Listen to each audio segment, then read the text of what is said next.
Tapi sebelum menonton, jangan lupa klik tombol subscribe and loncengnya.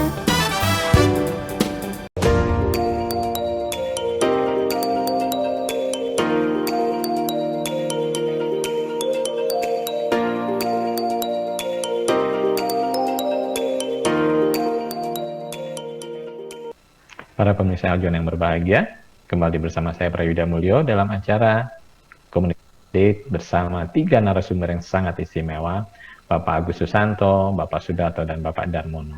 Kita membahas kali ini adalah tentang gangguan dari serangga bernama kumbang tanduk. Nah, tadi sudah dibahas dan sudah diberikan informasi, katakanlah ini sebuah early warning, bahwa jangan mengabaikan sebuah faktor risiko yang kelihatannya kecil tetapi ternyata mempunyai dampak atau ekses yang begitu besar terhadap keberhasilan sebuah program nasional. Nah, saya ingin menanyakan Pak Sudarto. Pak Sudarto, mungkin secara nasional apakah kita punya, katakanlah kalau di COVID-19 kita ada prokes 3M, 5M, 3T. Kira-kira kalau di kumbang tanduk ada nggak protokol tetap ya secara nasional bagaimana menghadapi kumbang tanduk? Ya, artinya ada protokol tetapnya gitu kan. Kalau epidemi COVID tuh begitu hebatnya karena menyangkut manusia, tapi kalau kita bicara soal tanaman itu juga menyangkut kehidupan manusia. Banyak orang yang terlibat, banyak orang yang bergantung kepada sektor perkebunan ini. Nah, kira-kira sudah ada nggak protokol tetap secara nasional untuk menghadapi orientasi atau menghadapi kumbang tanduk yang bukan main hebatnya? Silakan Pak Sudarto. Kalau masalah, sebenarnya ini masalah, kalau saya bilang ini waktu replanting. Oke. Kue kumbang juga pada saat replanting. Jadi yang kita lihat di sini, permasalahannya adalah pertama sumber kumbang itu bisa dari area ada serangan Ganoderma, pertama planting kelapa sawit pada dia kan berkembang biak yang melimpah di sini, dan biasanya ini saat ini tanpa yang serius di sini. Kemudian setelah jadi kumbang baru menyerang tanaman kita yang baru kita tanam. Nah, kegiatan pengadilan yang ada sekarang itu upaya pengurangan sumber populasi awan yang sekarang strategi yang ada. Kemudian sistem replanting sekarang masih tumpuk ya. Kemudian pengendalian larva, pupa dan lakukan sekedarnya. Baru setelah jadi kumbang, jutaan kumbang, baru kita kelabaan. Kita kelabaan, jadi biasanya fokusnya di sini pengendalian, sehingga kita melakukan pemasangan velotrap, aplikasi pestisida dan sebagainya. Dan sumbernya akan keluar kumbang terus. Nah, ada penawaran strategi baru yang waktu itu kami tawarkan di kebun swasta tempat saya bekerja waktu itu. Jadi kita harus fokus ke sini, ke yang merah ini, yaitu pengurangan sumber populasi awal sebelum replanting dengan cara-cara ini ya, bisa dibaca. Kemudian juga di sini perlu sistem chipping serak, atau bahkan ada di perusahaan swasta itu dengan batang kubur. Kemudian pengendalian larva, pupa, dan pre-imak maksimal. Jadi dari telur sampai jadi pupa itu dia ada di menyerang tanaman. Sehingga sebaiknya kita bunuh dia atau kita kendalikan dia sebelum menjadi kumbang. Diharapkan nanti kalau maksimal menjadi kumbang akan sedikit, sehingga upaya kita akan ringan di penyelamatan tanaman. Dan ini akibat ini di beberapa perusahaan swasta itu sampai ada yang gagal total, ada blok-blok tertentu yang 100% harus disisip gara-gara ini. Nah, kalau di lahan gambut itu, kalau ada PSR yang di lahan gambut, sebaiknya di batang kubur itu akan menyelesaikan masalah hama ini. Ini pengalaman kami di perkebunan swasta di lahan gambut, dan biayanya jauh lebih murah dibandingkan chipping serak. Dengan kita membenamkan batang X replanting tadi ke dalam gambut sampai lapisan air. Oke, baik. Ya, itu Pak, mungkin yang perlu saya sampaikan. Oke, baik Pak. Jadi boleh saya garis bawahi bahwa kelihatannya kita masih fokus atau mungkin karena sudah terbiasa dengan pola seperti menangani masalah, bukan menghindari masalah, karena tingkatkan preventif ya untuk bagaimana menjaga supaya mereka tidak berkembang biak di awal. Kelihatannya tidak terlalu diperhatikan, justru begitu mereka timbul baru kita seperti pemadam kebakaran gitu ya, fireman, kita basmi mereka dengan jaya yang cukup tinggi. Nah, tadi ada pola bahwa kalau diciping harus diserak atau ditumbang lalu didam begitu Pak ya. Ya, ya. Artinya itu sudah menjadi sebuah atau itu bukan sebuah research lagi, tapi sebuah metodologi yang sebuah keniscayaan itu menjadi sebuah solusi. Kira-kira ya pertanyaan saya tadi, kira-kira apakah ini bisa dijadikan sebuah protokol nasional sebagai apakah protokol tetap untuk secara nasional dibagikan dalam buku saku atau dibagikan dalam bentuk leaflet atau apa? Ya, sehingga gimana Pak? Saya berharap prinsipnya ya, jadi kita itu kan selama ini kita kadang-kadang santai tidur karena si Orikes tadi belum jadi kumbang dan belum menyerang ke tanaman kita. Oke. Bapak bilang bahwa fokusnya seperti pemadam kebakaran. Oke. Sementara kita ada cukup waktu panjang, yaitu hampir 5 bulan. Oke. Ikan ini sebelum menjadi kumbang. Nah, ini yang harusnya dirubah. Dirubah ya. Oke. Dan saya berpikir ini kalau memang bisa dijadikan SOP nasional itu akan bagus sekali dan sangat menghemat seperti yang kami lakukan di salah satu kebun swasta itu di gambut ya, dengan breeding site, yaitu dengan cara batang itu dipotong jadi 3, kemudian dalam gambut sampai lapisan air, ternyata serangan Orikes itu hampir tidak ada lagi. Oke. Itu kami tidak hanya menghadapi jadi saya tidak hanya sebagai tugas nasional, dari waktu itu lebih sempit lagi tugas. Jadi perusahaan ini mengalami klaim dari petani karena kita dianggap membuat masalah kumbang ini. Oke, baik. Nah, akhirnya dengan cara dikubur tadi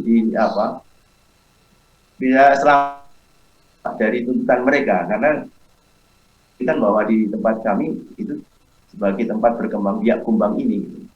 Nah, cuma saya mungkin nanti bantuan Pak Darmono atau Pak Prayuda gimana ini mengegulkan ini menjadi satu SOP nasional yang kita merubah cara pendekatan, jangan mengendalikan kumbangnya, tapi kita kendalikan sebelum menjadi kumbang.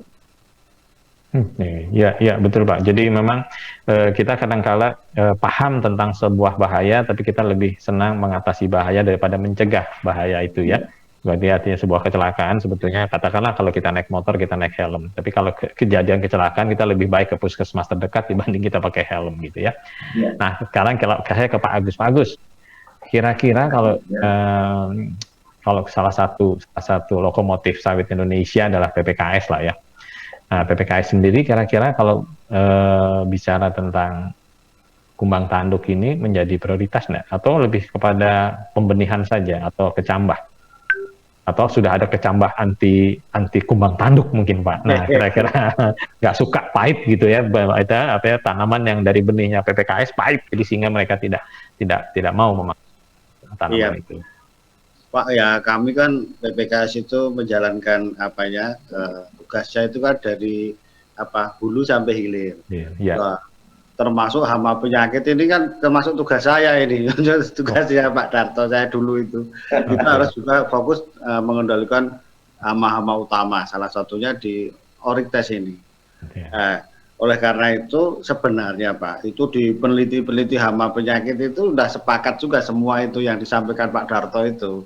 Semua tinggal merangkum menjadi satu misalnya Dirjen pun membuat buku sakunya, kalau inilah secara standarnya kan begitu. Jadi semua udah sepakat lah itu Pak. Jadi karena apa? Contohnya kalau yang di Ganoderma itu sudah ada Pak, buku sakunya yang terbit oleh Kementerian Pertanian kan ada. Hanya kalau Orites ini belum ada gitu. Oh iya. Jadi tinggal nanti ngundang Pak Darto, Pak Darmono untuk FGD menyusun itu tadi, termasuk yang batang dikubur. Itu yang di Tembilani itu kan Pak Darto ya kan Ya, dulu. betul. Ya, saya ikut ke sana itu. Wah, saya undang ke sana. Dulu dikawal tentara sama polisi, wah ngeri gitu itu. Gara-gara Orites itu jadinya. Iya. Jadi ini Pak, jadi secara umum teknik-teknik itu secara garis besar backbone-nya, kerangkanya sudah ada.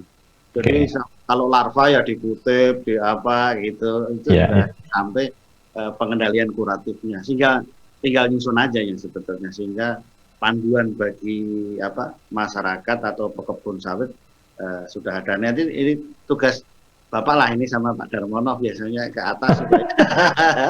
Iya, betul. Iya, saya kembali ke Pak Darmono kalau itu. Pak Darmono, kita punya buku saku tentang Ganoderma menurut Pak Agus. Kita juga pernah punya buku saku tentang mitos kelapa sawit, ya, yang merupakan kerjasama BPDPKS dengan para akademisi. Mungkin sudah waktunya nih Pak Darmono mengusulkan kepada BPDKS karena memang ada anggarannya. Tahu saya ada anggarannya untuk bagaimana membuat sebuah katakanlah ini sebuah advokasi atau literasi tentang bagaimana menyiapkan lahan untuk di-replanting dalam menghadapi tadi karena saya rasanya kalau kita berdiam diri hanya menunggu seperti yang Pak Darto kata, menunggu nanti ada kejadian baru kita padamkan, rasanya terlalu besar uang yang sudah dikeluarkan oleh negara untuk kembali membasmi suatu kejadian. Gimana Pak Mono kira-kira? Baik. Ya baik, ke depan saya kira kita segera tadi membuat satu media ya atau suatu bahan untuk tujuan literasi. Karena literasi ini sangat penting sekali. Tadi jangan sampai ya petaninya tidak tahu tentang Orites, tentang mangrove Orites, perkebunan besar tahu, tetapi kemudian karena petani nggak tahu, tiba-tiba disalahkan oleh perkebunan. Kamu jadi sumber Orites gitu kan. Padahal ini petaninya nggak tahu gitu kan. Jadi saya kira demikian juga sebaliknya. Jangan sampai tadi kata Pak Agus ada perusahaan diprotes petani ya karena menjadi sumber Orites kan gitu. Jadi saya kira memang ini sangat penting informasi ini dibuat ya atau dibuat bahannya untuk menyampaikan informasi yang tepat dan juga nanti mudah-mudahan tadi bisa segera dirangkum mengenai protokol nasional. Iya, protokol tetap ya. Letaknya ya Pak ya. Maupun untuk Orites. Karena ini sangat penting sekali Pak. Jadi tidak hanya dinilai dari bibitnya tadi yang unggul, tetapi kemudian saya kira risiko-risiko besar dari hama dan penyakit ini perlu diperhitungkan. Banyak kejadian yang gagal karena hama dan penyakit. Penyakit ya, artinya kita semua ketahui bagaimana risikonya menghadapi beberapa hama atau penyakit atau apapun namanya, tapi kadang-kala kita sekedar tahu, sekedar paham, tapi tidak menganggarkan. Nah, betul. Itu yang kadang-kadang kita, kadang-kadang kita hanya berbicara, tapi kita tidak action untuk menyiapkan mata anggaran tersebut. Karena betul. Kalau tidak dianggarkan, tidak mudah gitu kan, menyisihkan dana yang sebagian sudah dibantu oleh pemerintah, tetapi harusnya juga diperhitungkan bagaimana menganggarkan sebuah dana untuk bisa mengatasi itu. Nah, ada satu pertanyaan yang kadang-kala nggak tahu nih siapa nanti yang mungkin paling bisa mewakili.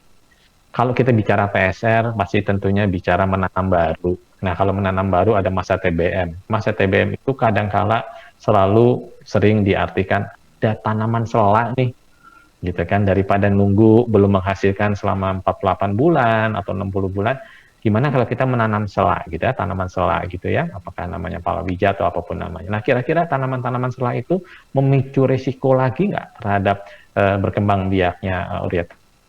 Siapa yang kira-kira, Pak Agus atau Pak Darto yang berkenan?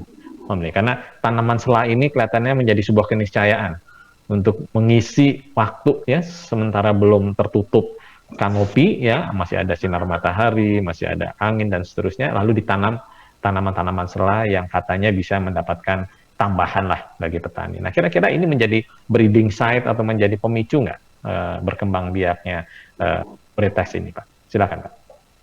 Pak Dato atau Pak Agus nih yang punya penelitian. Pak Agus mungkin, Pak Agus. Ya. Yang monggo. Iya, matur nuwun, Pak. Silakan, Pak Agus.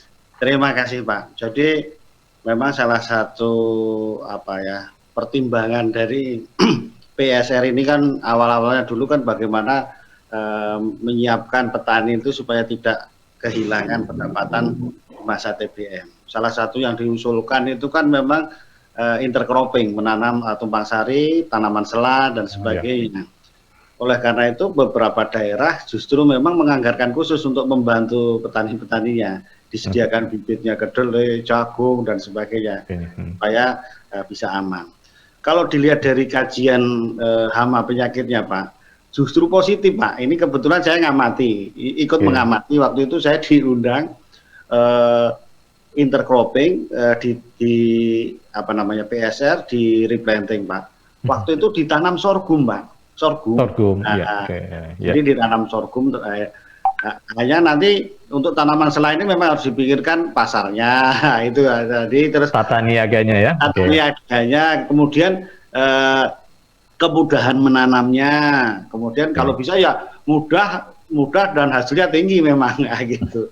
Nah, ini yang saya kaitannya dengan hama itu tadi yang saya karena ngamati langsung, Pak, itu ditanam sorghum, Pak. Jadi ditanam sorghum sama ketela, singkong. Jadi yang ditanami sorghum sama singkong itu tidak terserang orites, Pak. Nah, ini karena udah rapat itu bagaimana mau terbang mau apa itu jadi berkurang. Tetapi di sebelahnya yang ini setelah periode berikutnya itu tidak berkurang, nggak ditanam sorghum maupun ketelanya dipanen, serangan oritesnya datang lagi, Pak. Nah ini. Jadi itu sebagai penghalang, sebagai khusus untuk orites untuk justru menyelamatkan tanaman TBM-nya.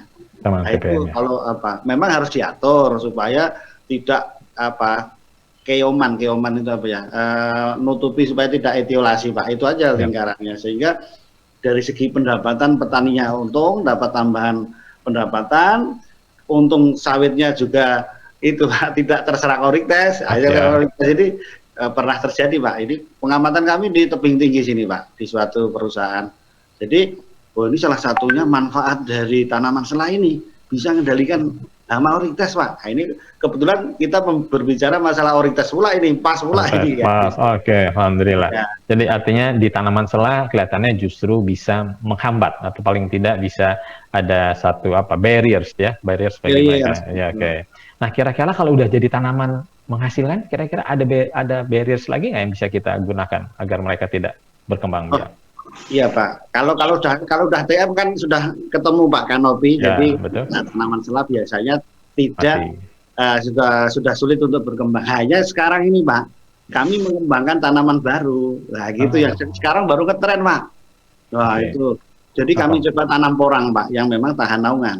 Nah, jadi kan mungkin berkembang terus. Tapi kan ini konteksnya kita mencari tanaman sela yang jangka panjang supaya tambah penghasilan. Kira-kira itu, Pak.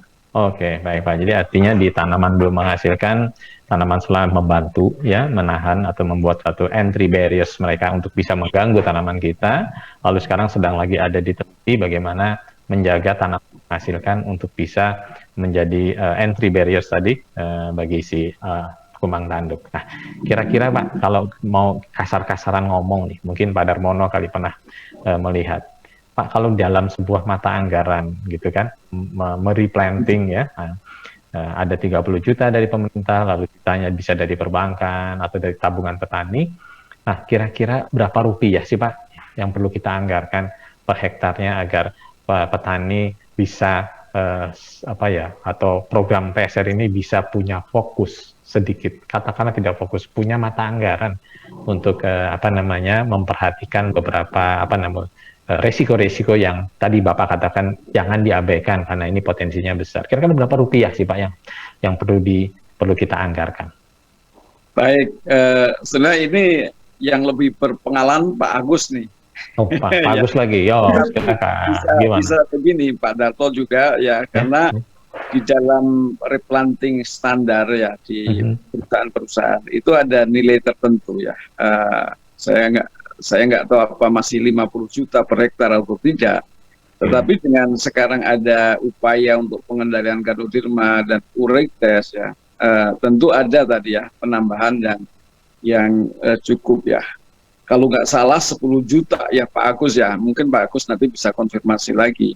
Dan Pak Darto tadi kan katakan ada membenam tadi, itu kan juga perlu dana ya, dana untuk membuat lubang, dana untuk mengangkut apa namanya batang pohon ya, potongan kayu ke dalam, membenam lagi. Nah, saya kira perlu dana yang saya kira cukup signifikan lah ya. Cukup signifikan. Kalau taksiran saya 10 juta tadi. Untuk untuk berapa tahun Pak? 10 juta per hektar untuk berapa tahun tuh Pak? Untuk sampai untuk TBM? Terutama saat replanting ya. Tadi kan saat replanting. Replanting tadi kan ada untuk Ganoderma kan perlu pembuatan lubang yang lebih lebar ya. Kemudian tadi saya kira tadi sudah sampaikan Pak Darto ya untuk penyirakan pencipingan tadi kan juga perlu dana. Nah, saya kira saya nggak tahu ya apa dana 30 juta itu untuk termasuk tebang, ciping dan serak. Nah itu saya kira kalau belum, nah saya kira itu perlu ditambahkan. Perlu ditambahkan. Terus juga saya kira perlu juga dianggarkan ya, karena di samping upaya-upaya yang tadi strategi-strategi tadi itu kan juga sekarang ada mikroba anti ya, anti urites, anti Ganoderma yang saya kira itu perlu juga untuk ditambahkan dalam anggaran ya. Baik Pak, kelihatannya memang kembali lagi bukan sekedar punya perhatian, punya pengetahuan, tetapi juga harus punya pendanaan ya Pak ya. Artinya ada mata anggaran yang kita bisa gunakan untuk menghambat atau mencegah atau menghalau bahkan semua masa di mana itu menjadi risiko bagi petani. Para pemirsa Eljon, kelihatannya memang waktu yang masih kurang ya. Datanya kita akan coba buat 2 sesi, cari waktu lagi Pak Darto, ya, Pak Agus, Pak Darmono untuk kita membahas tentang kumbang tanduk. Karena saya pikir ini bukan masalah kecil. Ini punya potensi sangat besar untuk merugikan atau menggagalkan program PSR. Karena kita semangat sekali ya, dan sekarang ini sudah lebih dari 5 triliun dana yang digontorkan oleh BPDPKS ya. Sudah sekian puluh ribu atau mungkin bahkan sekian ratus ribu hektar yang sudah ditanam ya, yang sudah tertanam. Ya itu merupakan daerah-daerah yang sangat terpapar, yang sangat mungkin potensinya diserang oleh urites yang sangat ganas ini. Para pemirsa Eljon, sekali lagi kami mengaturkan terima kasih atas waktu dari Pak Darmono, Pak Agus, dan juga Pak Darto yang memberikan pencerahan kepada kita bahwa kumbang tanduk ini menjadi sesuatu yang tidak boleh diabaikan dan harus diperhitungkan sebagai risiko. Sekali lagi terima kasih atas waktu dan kesempatannya serta informasi yang telah diberikan begitu komprehensif. Kita akan atur waktu lain untuk membahas lebih dalam. Terima kasih Pak Darto, Pak Agus, dan Pak Darmono. Sampai jumpa di kesempatan. Sampai jumpa para pemirsa Eljon. Tetap bersama Eljon TV.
Eljon sudah selesai nontonnya.